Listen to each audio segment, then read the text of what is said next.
Representatives-elect will please raise their right hands. Do you solemnly swear or affirm that you will support and defend the Constitution of the United States against all enemies, foreign and domestic, that you bear true faith and allegiance to the same, that you take this obligation freely without any mental reservation or purpose of evasion, and that you will well and faithfully discharge the duties of the office upon which you are about to enter, so help you God? Congratulations, you are now members of the 116th Congress.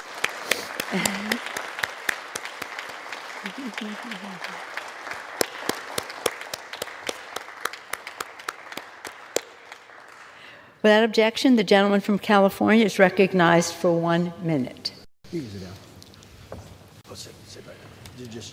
By tradition, the dean of the respective state delegations introduces new members from their state at a swearing-in after a special election. Our dean, the dean of the California delegation, is also the Speaker of the House. And while I have seen her do amazing things, I have never seen her be in two places at the same time. So I have the distinct honor of filling in for her here as dean, and the pleasure of introducing Mike Garcia, the new member from the 25th Congressional District. The election has, as I noted before, not been certified by the Secretary of State, but there is no dispute about the result.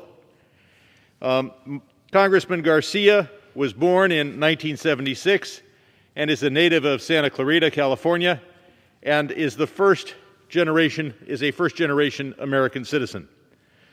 Congressman Garcia moved to Saugus, which is now part of the city of Santa Clarita, in 1982 with his mother and stepfather at the age of 6.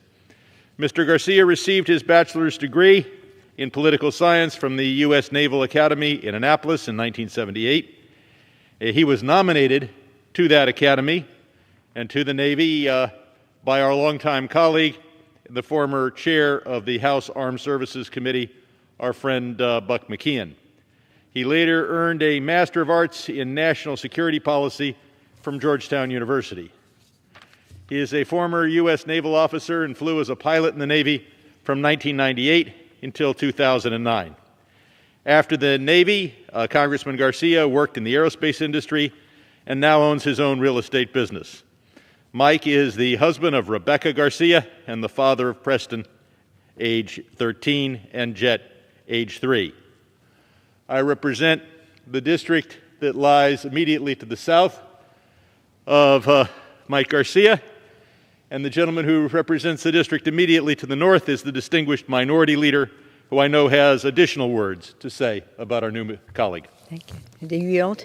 I yield to the gentleman from California. I thank the gentleman for yielding. And Madam Speaker, in the last 230 years, dating back to the founding of our republic, fewer than 11,000 Americans have had the privilege to stand here as a member of Congress. Today is my honor to welcome one of the newest, Mike Garcia. As a veteran, a businessman, a family man, and a first-generation American, Mike has shown a driven approach to everything he's taken. If you ever want a definition of America, look to Mike's life. First generation, many like our fathers, mothers, grandparents wanted something better for their children, so they came to America. Mike dreamed at age 6 that one day, maybe he could become a Navy fighter pilot. He knows it would not be easy, so he strived, applied himself, and was nominated to the Naval Academy from this body itself. Not only did he excel, he graduated in the top 3%, becoming a fighter pilot, something many of us always look to the skies to dream and wonder what it takes to become one. As he became a fighter pilot, his nation called upon him to defend our freedoms, those that we uphold, that he just raised his hand to defend the Constitution a few short moments ago. He excelled at that because he believes in service. After his service into the Navy, he worked as a businessman. He has a beautiful family, Rebecca, sons Preston, who's with us on the floor, and his son Jet up with his wife Rebecca and his brother and sister-in-law. George Washington once said, "Remember that it is the actions and not the commission that makes an officer, and that there is more expected from him than the title." Washington was speaking about being a military officer, but his advice perfectly describes what it means to be a member of Congress. We are a small group with a big responsibility to represent the voice of the people in Washington. Ultimately, it is our actions, not our titles, that matter. Mike's feat today is not something people just assumed. Yes, you have to run. Yes, you have to unite people, but he did something that people on my side of the aisle have not done in more than 22 years. He did it in a manner where an election was bigger than most people have thought, and they had to run these races in a time of a crisis in America that they held the elections to be different. He changed the course in a few short times. If there's one person that I can believe that can unite this body, unite this nation, is a man whose life actually defines America. Family comes here that dreams of a life better for their children. He strives and excels in public education to get nominated by the United House of Representatives and his own congressman to go to the Naval Academy. He excels at an academy to become a jet fighter pilot and defends our nation in a time of need.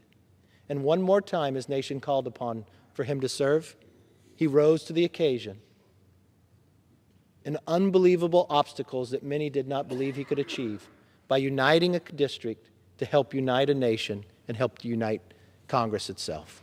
With that, I congratulate you, Mike, and I look forward to what you're able to achieve in this body, much that you've been able to achieve before you came here. I yield back to Thank you. Mr. Sherman. I think it's... Does the gentleman yield? I to now the yield to member of our Congress? newest member from California, the Honorable Mike Garcia. Thank you. Without objection, the gentleman from California is recognized. Thank you, Madam Speaker. Gentleman from California, Leader McCarthy, for that very gracious introduction.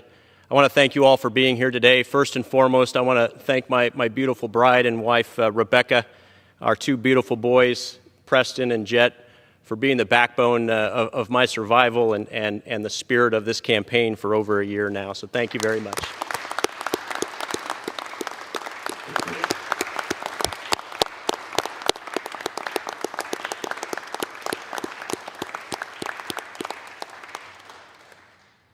I also want to thank the 715,000 people in California's beautiful 25th Congressional District that helped me get here, and it is a huge honor that has been bestowed upon me to represent you in this body. I do it with humility and with, hopefully, performance that represents all of us in the 25th District. I can think of no better way to serve this country, to serve our district, than to be here today taking this oath and doing the job before me over the course of the next several years. For 244 years, this beautiful nation has thrived and survived on the back of those who showed up at the right time to do the right thing and for the right reasons. I, as an American, someone who is a first-generation American who served my country, I show up today as not only a patriot but now a citizen legislator to make sure that we do what's right for our country first, to make sure that we do what's right for my district that I represent, and to hopefully get through this crisis as a solid, unified country, becoming stronger as we do so, more cooperative in the efforts, and hopefully making this nation the strongest the world has ever seen for several decades, millenniums to come. I appreciate your all support. Thank you for being here today, and may God bless the United States of America. Thank you. Thank you. Thank you.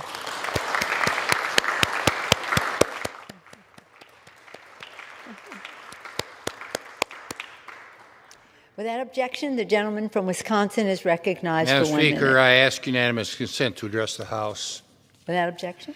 Madam Speaker, one of the few things that deans do around here, aside from using our institutional memory, is to ask unanimous consent that people who are elected in special elections from their state be permitted to take the oath of office. And today it is my great honor and indeed a privilege to ask that Tom Tiffany be able to take the oath of office and to join the list of fewer than 11,000 people that have been honored by their constituents to serve in this House.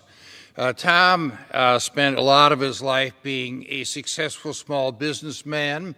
He was elected to the Wisconsin Assembly in 2008, and 2 years later was elected to the first of 2 terms in the Wisconsin Senate.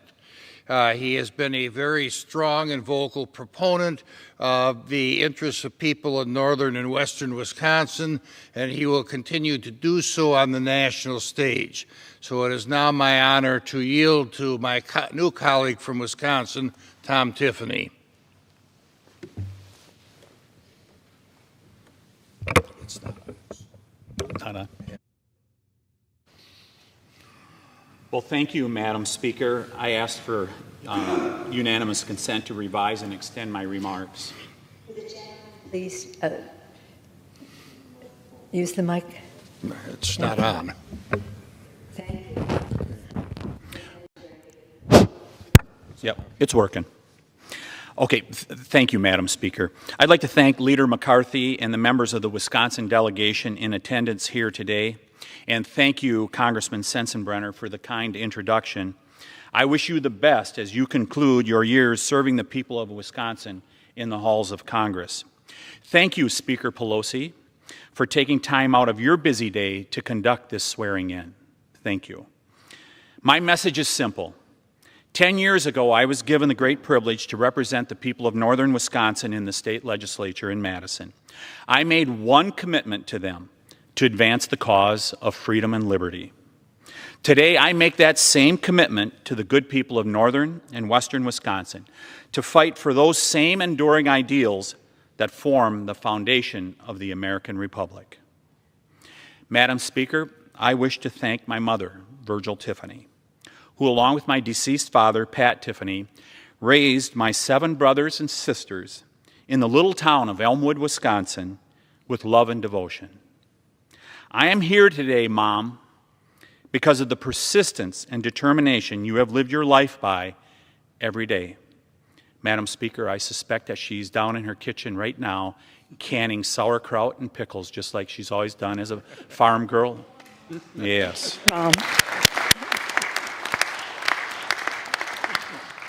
And finally, to my wife, Chris, and our 3 daughters, Carlin, Lexi, and Catherine. They're up in the gallery there.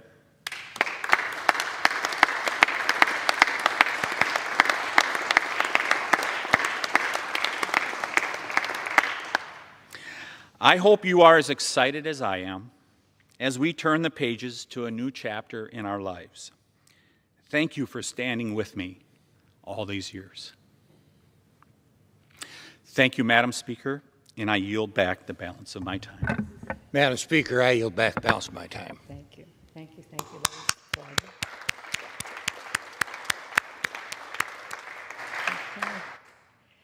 In light of the administration of the oath of office to the gentleman from California and the gentleman from Wisconsin, the whole number of the House now is 432. Pursuant to Section 4B of House Resolution 967, the House stands adjourned until 11 a.m. on Friday, May 22nd, 2020. Thank you.